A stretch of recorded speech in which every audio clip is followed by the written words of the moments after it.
Welcome to the Skin Deep podcast, everyone. This is your go-to source for everything skin health and self-care, especially when it comes to eczema, dermatitis, and other skin conditions. I'm your host, Makisha Banks, and welcome to another episode. I'm so happy to have you here.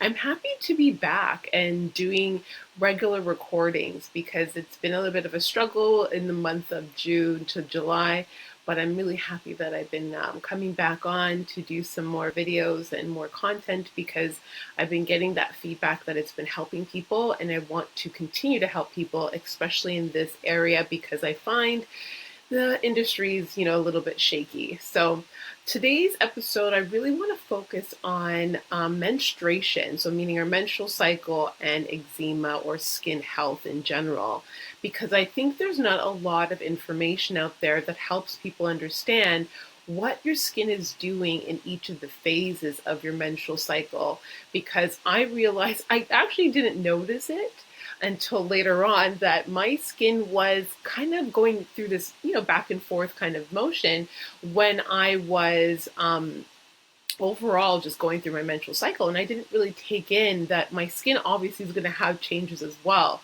I think we focus so much on our face itself in terms of different changes and so forth, but we don't necessarily pay attention to what our actual full body is going through in our menstrual cycle.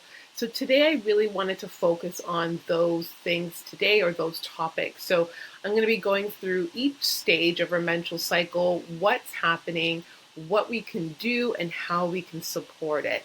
Now, please remember, I am not a gynecologist. I am not a doctor. I am not a specialist in menstrual cycle. I just know what happened to me, and I'm kind of expressing that to see if that is relatable to other people and if that kind of helps you as well. So let's get into it.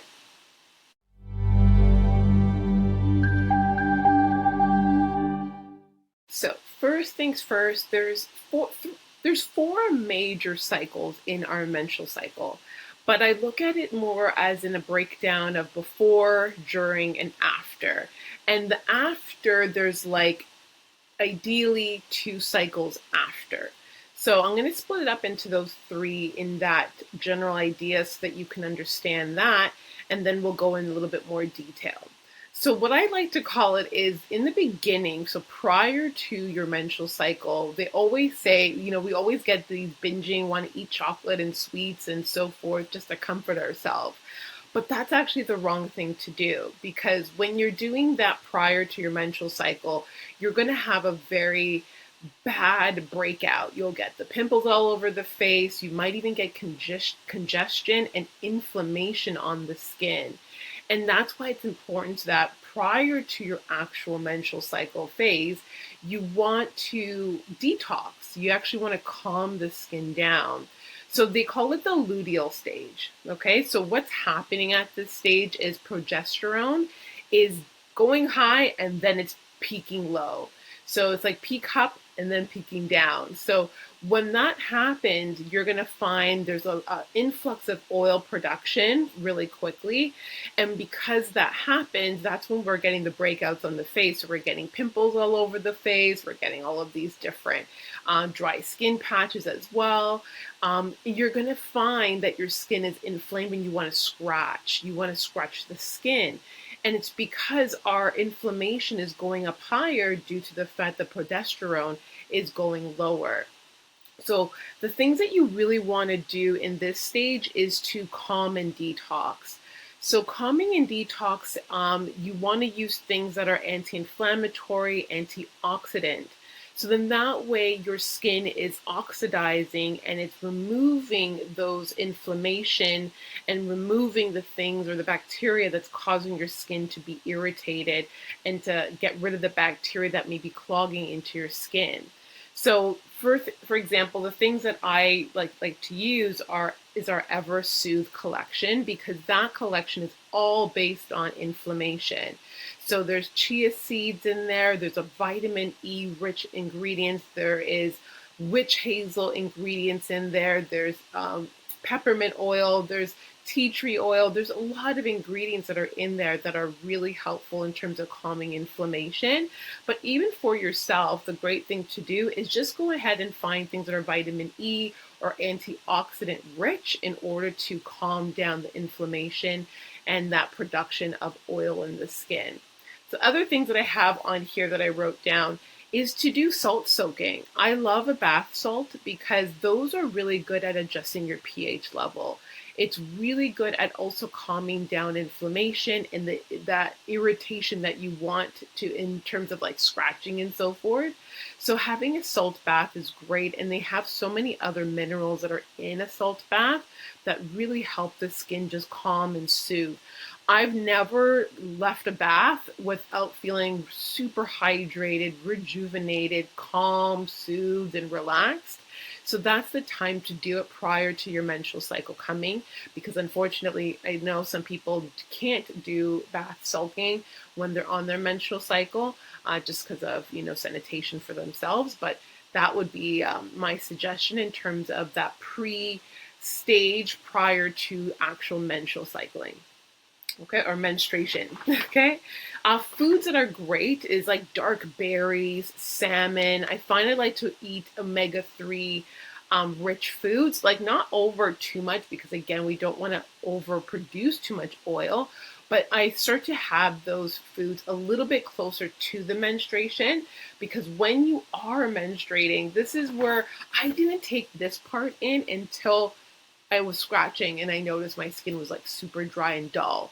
Because prior to me actually having my menstrual cycle, my skin was looking so great. I was like, oh wow, I love my skin. It looks so vibrant. It looks like it's healing really well. And then all of a sudden I was like, wait, why is my skin looking dull and scratchy? And I was actually on my menstrual cycle at that time. And it just looked gray. It had this gray cast to it, a dark brown color to it, that I was like defeated. I was so deflated. I was defeated. I was just not myself. I felt like garbage. And again, we know when you're on your menstrual cycle, it makes you feel already that way, but it's like you feel 10 times worse because you're dealing with skin healing issues such as eczema.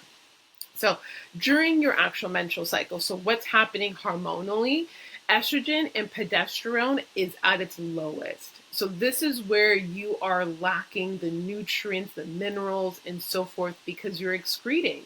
So your body's excreting all of these things in your actual blood. So the unfortunate part is you're having a lack of blood flow and lack of hydration throughout the body. So that's why there's that discoloration there, because you're not producing the same hydration and blood flow throughout the body. It's kind of being isolated in one specific area in the body, which is through that pelvic area.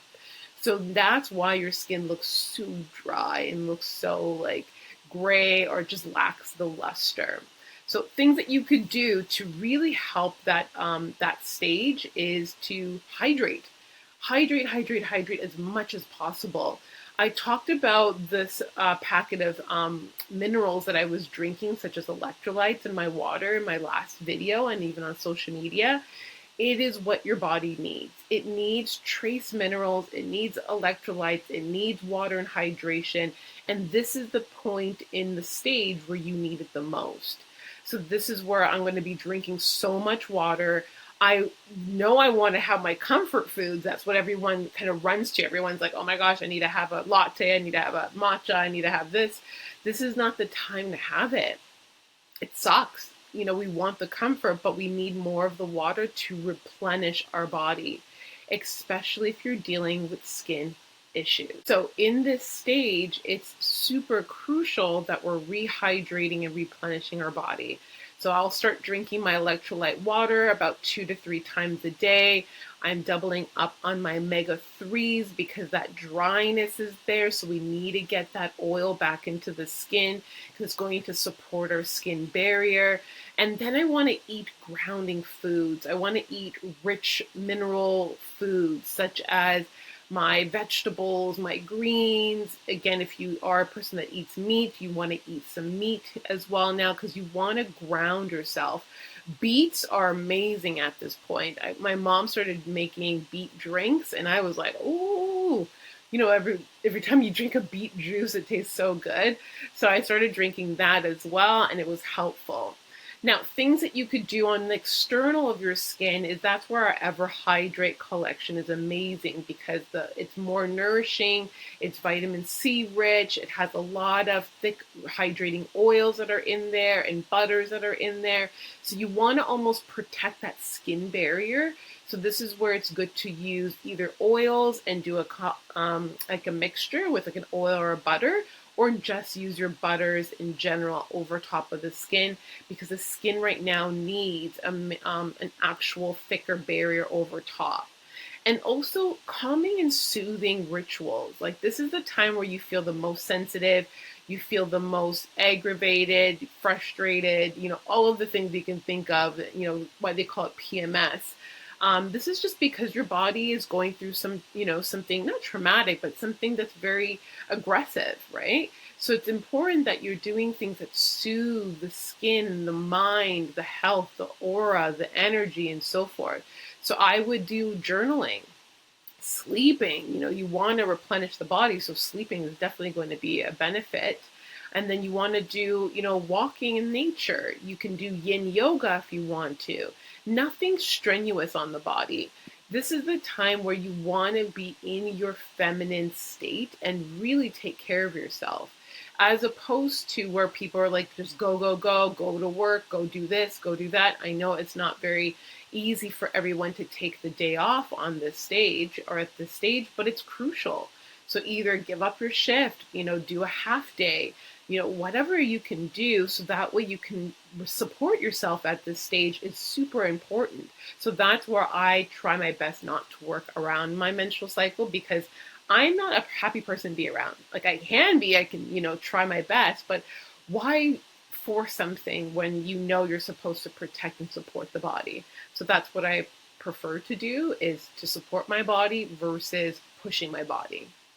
Okay, so this is the menstrual cycle stage. Like this is where you're actually bleeding. Okay, so now we have the next stage, and the next stage is going to be your follicular stage. Again, I'm not a gynecologist, I'm not a doctor. I just know what I've researched, so I know the basics of it. Okay, but I do know the skin. So at this stage, this is where your hormones are climbing back up. You are going back to your balanced stage. Okay, so estrogen is rising again, so that means that your skin is going to be vibrant. It's going to be repairing itself. It's going back to its elasticity, its collagen. It's like firmer. It's more pliable. It's not stiff. It's not, irritated. So at this stage, you really want to support the skin in the sense of, I want to exfoliate so I can get rid of all of that dead skin cells that was happening in the bleeding stage, right? So this is where I'll do a gentle exfoliation with any of our collections. I do like the Ever Hydrate, but if you're not a person that likes salt as your scrub, you could use our conject sponge to gently exfoliate the skin. But this stage, I want to get rid of all of that dead skin. I want to get it off of my skin, and I want to reveal that new baby skin that came out. So this stage, I'm excited, and I think everyone's excited because they're like, yes, I'm done my menstrual cycle. So this is where you feel like beautiful, right? So what I want to do is I want to hydrate the skin because you really want to make sure the skin is protected, but it's hydrated, especially when you're sloughing away a lot of those dead skin cells, because that cell regeneration, we want to support it. So once you do your exfoliation, you want to protect the skin with either nourishing butters or oils. And what I like to do is support that barrier. So whether it is a double application of like a lotion and a butter or mixing them together, you want to really protect that barrier of the skin because now that you did that exfoliation. What you also want to do internally is that you want to, again, still keep drinking your minerals, your electrolytes, your omega-3s, but you want to make sure that you're getting your B complex in, your vitamin Ds as well. So then that way the skin has more of like those reparative, protective, and functional supplements. So even your magnesium would be great as well. I find when I'm a little bit heavier, I do want to get a little bit more of my adrenal support supplements in. So the reason is because sometimes you're really tired after your menstrual cycle and you can't bounce back. So that's where it's like, okay, maybe your adrenals are really heavy and they're overworked or they're tired. So that's why it's good to get some supplements that are meant for adrenal help. And that's usually your magnesium, but there are some supplements that are out there catered to adrenals. Okay. Other things is protein and zinc rich food. So I love eating. So I love to talk about the different types of foods that I eat. So I love seeds and nuts and yogurt. So you're not going to be going heavy on the dairy in the menstrual cycle stage or the luteal stage. This stage is where I try to get a little bit of my protein in, but I don't try to overdo it, because again, if you overdo on your dairy, you might see this start to build up in the skin after. But I try to get like the seeds and the nuts. Those are the easiest way to get protein in without having too much dairy. Again, even some of your chicken or your beef, there is also turkey. There's different things that you can have as a meat that will give you the protein, because you want to support the body in this stage where your skin just feels nice and firm. It's feeling supple, and you just want to give it the things that it needs in order for it to continue to feel that way. And the reason why is because when I never really paid attention to the ovulation stage, which is after this stage. And the reason why is because, one, I already had my child, so I wasn't really paying too much attention to the ovulation stage. But, when you really focus on the ovulation stage, you realize this is when you are like divine, feminine, masculine, like you look your best. You look hot to trot. You look and feel like you can conquer everything. And it's just because, again, at this stage, your body just feels great. And it's because estrogen is peaking at this stage. And what I realized when I was doing some more research is this is where your body produces a lot of collagen, and elastin starts to synthesize. So when that happens, this is where people have like those few days of feeling like the sexiest thing ever. And that's just because, again, there's a lot of collagen production. So your skin looks firmer. It looks even more tighter, shinier. You look rejuvenated. You look radiant. You look shiny. You just look great. That's what's happening. So at this point, it's like, don't overdo your product or your skincare products, because if you overdo it at this stage, unfortunately, that's when you start to get the acne in the next stage, because after ovulation, we go back to that same cycle. So this is why it's like, the things that we were doing when we are coming off of our menstrual cycle, you want to wean it down again right before you go into that luteal stage again. So again, just do a little bit lighter of your skincare routine. Don't use butters, use more of your oils because they're a little bit more lightweight. Don't over exfoliate because you're kind of getting rid of some of that nice firm skin that you want to maintain in that next stage as well. So that's where it's like, just really focus on great foods, focus on antioxidants, focus on vibrant foods, such as your vitamin C's, your vitamin D's, hydration, your electrolytes. You want to focus on the things that really make your skin feel great. Again, stay away from histamine foods, because if you are still in that stage of inflammation in the eczema stage, you still want to focus on having anti-inflammatory foods. So stick to that low histamine food diet, but still focus on really consuming foods that are not sugary, because when we feel great, we're like, let's have all these drinks, let's have alcohol. No, don't do it. You want to still focus on having low sugar, low dairy foods, high hydration, protein rich, mineral rich foods, because the more you do that, you'll also realize going into the luteal phase, you'll have less of a sugar craving. You'll actually have more of just like water. You just want to have like hydrating things. You're not peaking. Your hormones are balanced and they're leveled. because you're focusing at each and every stage and you're treating your body with the reverence and the sovereignty that it needs at each stage, and you're honoring your body versus you're like just thrashing through every single stage and not noticing why you're getting these cravings, why you're having mood swings, why you feel great one day and you don't feel great the next day. That is something that I didn't pay attention to. I always honored my menstrual cycle, but I didn't look at each phase. And what I think is so fascinating now that I really look into things much more deeper, there are phases to everything in this world. There are phases in your life, there are phases in your body, there's phases in your hair, there's phases in chemical processes, there's phases in economics, there's phases in finances, there's phases in your career, there's phases in everything, there's patterns in everything.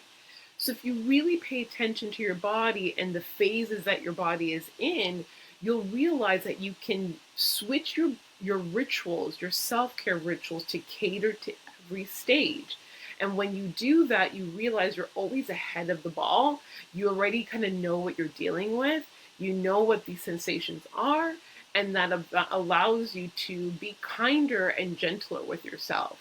You become more conscious and more aware of what's happening versus running into things blindly, and then you're like, I don't understand what's wrong with me.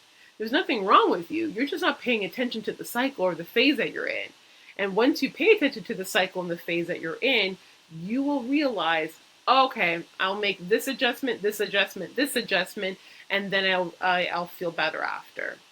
So again, I hope this podcast helped you, or this episode helped you in regards to your menstrual cycle and skin healing, because I feel like this is what will change some of your patterns to make better decisions for your skin health when you're on your cycle or when you're going through the cycle. So again, if you need more information, you're more than welcome to write things in the comments, send us an email, go on our social media page to get more resources. Again, thank you so much for being here. My name is Makisha, founder and CEO of Everbella, and Everbella is our sponsor for today. So you're more than welcome to go on our links in the show notes below to get your 30-day skin trial to help you out with your skin conditions. If you have any questions, let us know. I'll see you in the next episode. Thanks for tuning in to the Skin Deep podcast. Don't forget to download your free guide to our 10 hacks to great skin. Just check the link in our bio. I look forward to seeing you in our next episode. Have an amazing day, everyone, and enjoy your self-care Sunday.